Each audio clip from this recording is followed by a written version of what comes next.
Human papilloma virus ఈ vaccine ఇచ్చే పరిస్థితికి వచ్చాం. ఈ వ్యాక్సిన్కు మామూలుగా అయితే 4,000 రూపాయలు ఖర్చు అవుతుంది. ప్రభుత్వం దీన్ని 400 రూపాయలకు కొని అందరికీ వ్యాక్సిన్ ఇచ్చే బాధ్యత అటు కేంద్రం ఇటు రాష్ట్రం తీసుకున్నామని చెప్పి మీ అందరికీ విజ్ఞప్తి చేస్తున్నా.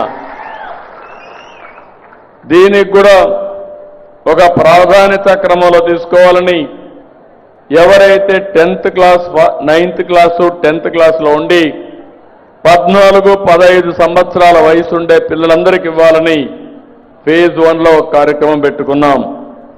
ఇందులో మీరు చూస్తే మన రాష్ట్రంలో 3,45,377 మంది ఉన్నారు.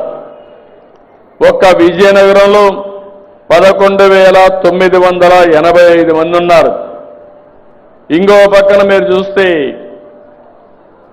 ప్రపంచమంతా కూడా ఒకసారి డేటా చూస్తే మన దేశంలో కూడా క్యాన్సర్ ఎక్కువ వచ్చే పరిస్థితి వస్తూ ఉంది.